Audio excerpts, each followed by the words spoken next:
Baik, Assalamualaikum warahmatullahi wabarakatuh, saudara-saudari sekalian. Sebab topik pada petang ini adalah satu topik yang agak serius, walaupun sebagian besar daripada kita mungkin dah melupainya ataupun mungkin sudah pun terasa macam selamat.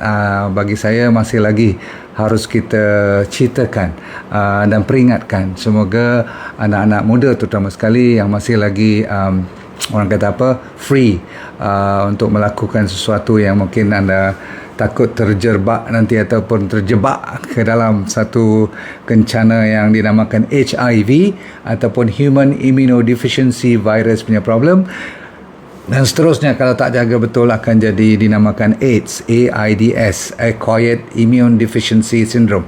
Okey, saya nak explain supaya anda lebih boleh berilmu pada hari ini, dan tolong tekankan share, inilah kalau boleh tekankan love dan sebagainya supaya kita sama-sama mendoakan semua sehat sejahtera. Baik, ada lebih kurang 90,000 rakyat kita yang mengidap penyakit AIDS ataupun HIV ni.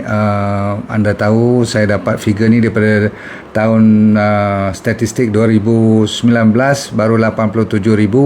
Saya cuma tambah 3,000. Saya rasa mungkin lebih, tapi tak apalah, takat 90,000 ni pun dah cukup banyak. Rakyat kita yang memang yang dah meninggal pun dah ada, memang banyak juga.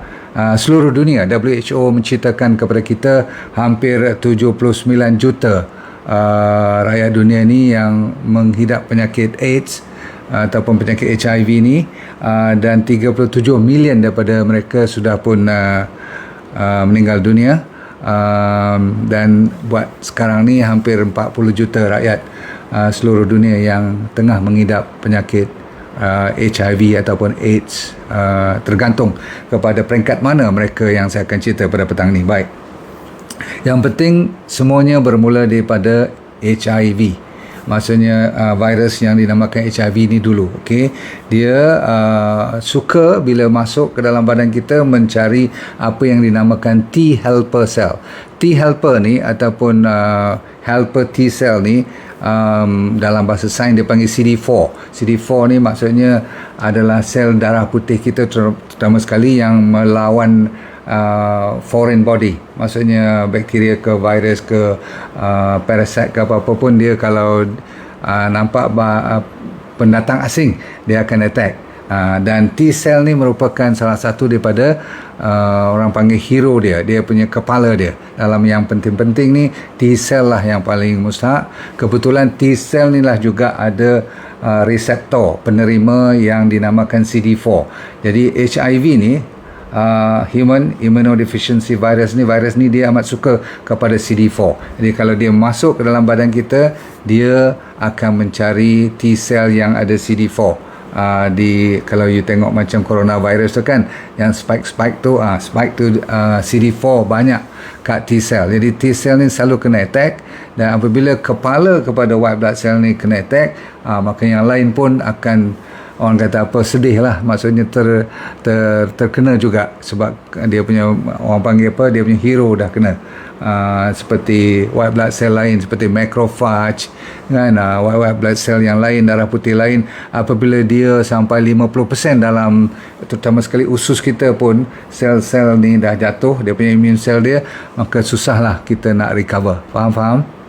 Baik, bila dia masuk je, dia ni sebenarnya virus selalunya tidak ada, dia tak hidup sebenarnya, dia inert cell, dia ada dia punya, orang panggil signal dia yang dinamakan mRNA tu. Okey, so RNA ni dia bila masuk, dia hijack sel kita, dia tukar signal tu, dia suruh copycat macam photostat machine, dia buat banyak-banyak, dia akan nanti tukar jadi DNA. Kat sini dia akan beranak pinak, bercucu cicit, maka dia pergi kacau sel-sel lain, sel lain pun kena. Itu yang jadi bermilion-milion dalam body kita. Dan kadang-kadang dia kacau sampai ke dalam otak pun, dia kacau sampai ke dalam tulang somsom pun, dan kalau lelaki tu terus dia attack sampai testicle pun. Faham? Okey, so dalam 2-3 minggu pertama bila dia attack tu, masa dia tengah mengamuk tu, viral load ataupun beban virus ni menjadi begitu tinggi sekali, dan bila dia tinggi tu, dia akan orang putih panggil self-destruction. Dia akan lepas dia multiply, dia tak tinggal sel kita tu bagi hidup balik, dia bunuh pula sel tu. Punya nakalnya. Jadi sebab itulah lepas 2-3 minggu kalau sempat doktor check dan sebagainya, dan sempat lagi orang kata apa, dia settle down. Virus ni lepas 2-3 minggu kemudian pula dia akan settle down. Tahu tak? Maksudnya dia macam tak ada masalah pula. Kadang-kadang setengah orang tu berminggu-minggu baru dia tak ada masalah. Macam virus. Dan dia punya, orang panggil masa dia senang berjangkit, masa ni lah. Masa dia tengah mengamuk ni, kalau melalui beberapa proses, dia boleh transfer kepada orang lain pula. Berjangkit lah. Penyakit ni memang serius dan berjangkit. Saya akan cerita cara mana dia berjangkit. Tapi sementara tu you kena kenal penyakit ni. Setengah orang tak sedar yang dia ada HIV, sebab dia punya konsep penyakit dia macam flu yang teruk. Flu tapi yang teruk, seperti demam yang kuat, rasa letih, lesu, sampai pening kepala, macam nak pecah kepala, sore throat, sakit tekak ni kan.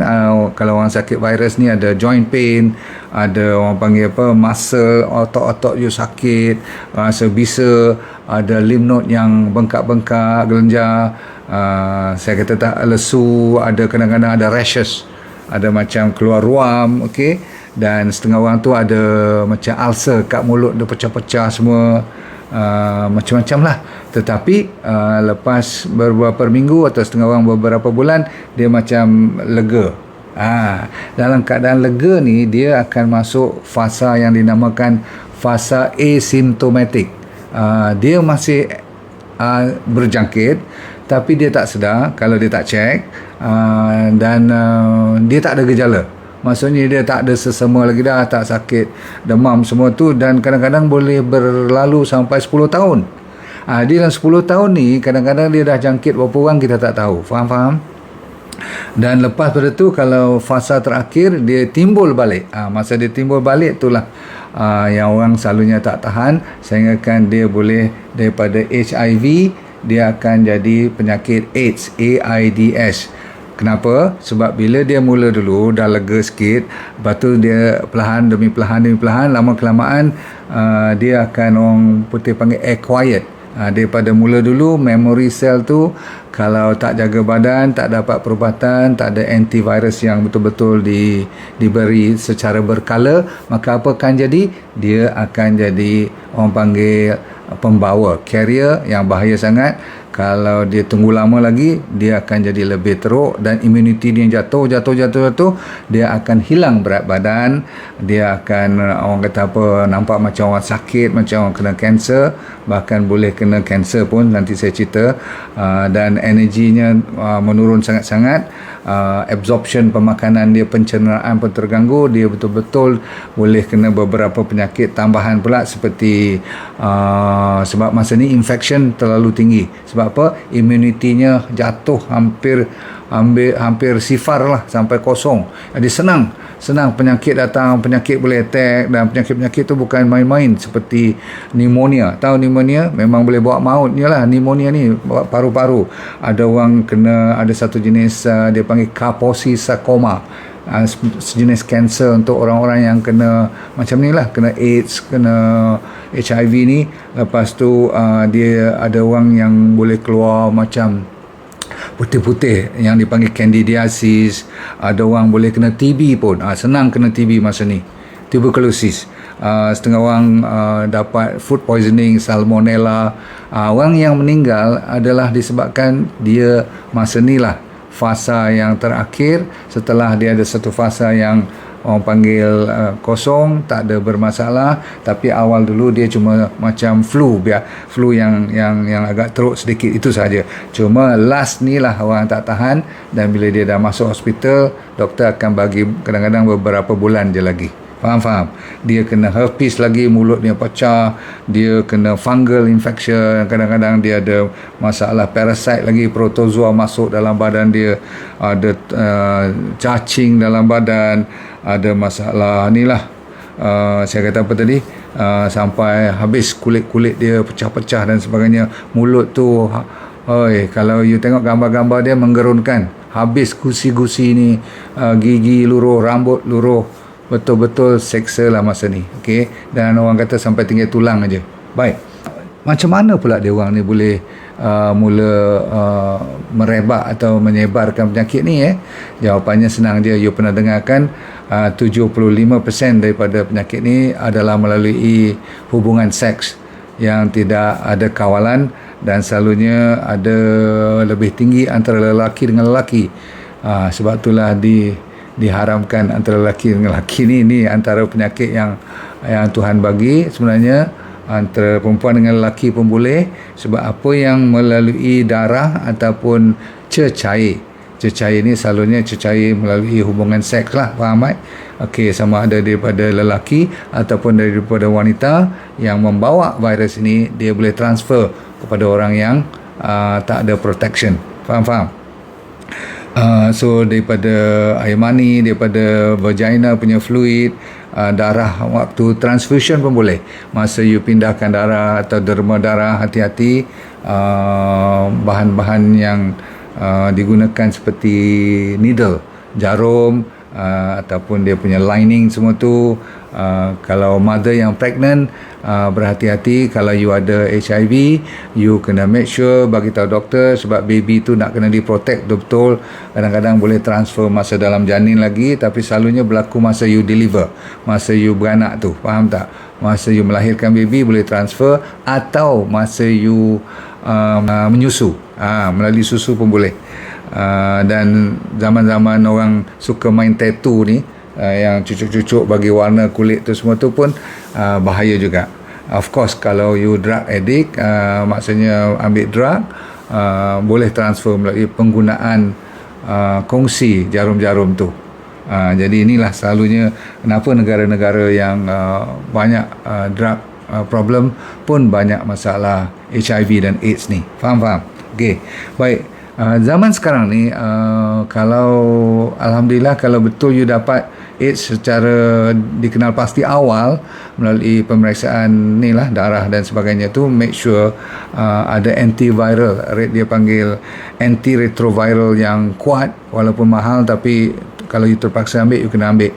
Dan ramai orang dapat mempertahankan hidupnya. Kadang-kadang dia tak bersalah pun, tak berdosa pun, tapi dia terkena darah ataupun cecair daripada orang yang kena tu termasuk ke dalam badan dia, maka dia terpaksa ambil antiretroviral ni, maksudnya ubat antivirus ada. Dan juga diharapkan mereka tu dapat mempertahankan melalui cara hidup yang lebih sihat, pemakanan. Of course, saya selalu recommend bagi mereka ni DND. Sekarang ni kita introduce rainbow diet. Rainbow saya dah cerita kan, berwarna-warni, campur. So ikut formula DND diet tu. Dan ada lagi bahan-bahan atau makanan yang boleh kita tambah kuat untuk mereka ni, seperti ada satu herba Chinese yang terkenal, dapat result yang bagus, namanya Tan Chao. Tan, T-A-N, Chao, C-A-O, Pian, P-I-A-N, Tan Chao Pian. Saya tak tahu sangat lah nama-nama macam ni, tapi saya tahu kalau you sebut nama ni Tan Ciapan, kedai-kedai ubat Cina yang terkenal memang dah tahu, sebab dia pakai 20 herba, dicampur, diformulasikan, ada resepinya, boleh diguna pakai. Yang lain kita masih menggalakkan orang pakai garlic, bawang putih, pakai banyak semua jenis-jenis allium, A-L-L-I-U-M, termasuklah bawang-bawang semua, ataupun garlic ni memang bagus. Lepas tu bitter gourd, satu jenis peria, tahu peria yang kulit kasar tu, yang warna hijau tu, yang pahit tu, bitter gourd, yang putih panggil astragalus. Ada satu lagi jenis tumbuhan, licorice bagus, ginseng bagus. Vitamin yang terkenal sekali ialah D3K2. Tak larat saya nak sebut, sebab saya tengok daripada budak lagi dah ada masalah vitamin D tak cukup. Terutama sekali zaman sekarang yang malas nak keluar daripada rumah, tak kena langsung matahari kan, daripada makanan memang tak mencukupi pun. Okey, lepas tu kita kena cari banyak makanan yang ada zinc, selenium dengan kalsium. Okey, semua tu kita dah buat dalam Habajala pun ada. So kalau you ambil Habajala untuk meningkatkan imun, untuk lawan virus zaman sekarang ni, kebetulan boleh diguna pakai. Yang penting sebabkan ada banyak masalah radangan bila virus ni attack, kita boleh ambil D&D Sachainchi oil pun. Baik, cukup dulu anda sekalian. Yang penting ialah jangan mendekati dengan orang yang you suspicious. Maksudnya was-was. Satu, dari segi cuma umpamanya kalau you nak kahwin, you kena check dulu darah. Dua-dua orang kena check. Husband to be, maksudnya bakal suami you dan bakal isteri ni, masa pergi mendaftar semua tu, pastikan you check dahulu. Okay? Jangan melawak, sebab benda ni kalau dah terlepas, dah tak boleh patah balik. Faham tak? Makan, jangan terlalu banyak makan makanan yang mentah sangat. Kalau orang ada AIDS atau HIV ni, ambil yang dah masak, sebab kita tak mau lagi parasite ataupun bakteria masuk dalam badan kita. Orang yang ambil drug semua tu memang terpaksa lah berhati-hati. Saya tak tahu macam mana cara, tapi mungkin kerajaan dah ada sistem sendiri. Jangan dekat, okay? Dan jangan cuba berjinak-jinak dengan drug, okay? Vaksin, setengah daripada tempat hospital ada vaksin untuk kita kuatkan balik imuniti kita. Lepas tu bagi mereka yang suka bela kucing ataupun pet, binatang-binatang peliharaan yang you buat hobi tu, hati-hati bila you cuci tempat najis dia, sebab daripada najis dia pun kena kita berhati-hati. Bukan sangat HIV tu, tapi dia boleh menyebabkan orang kata apa, infection dalam badan you. Dan jangan lupa kepada anti-retrovirus tadi, ada ubat yang zaman sekarang ni. Faham? Okey, last kali ialah jangan sampai you lupa kepada fasting. Dalam D&D diet ada puasa. So puasa antara satu daripadanya, puasa tu banyak manfaatnya. Salah satunya memang untuk orang HIV dan AIDS pun digalakkan berpuasa. Alright, cukup dulu pada hari ini. Kita cuba buat bawah pada 20 minit. Tengok sempat tak kita sampaikan ilmu. So far so good. You pun faham kan? Alright, InsyaAllah tolong share dengan kawan. Assalamualaikum warahmatullahi wabarakatuh. Jumpa lagi. Terima kasih.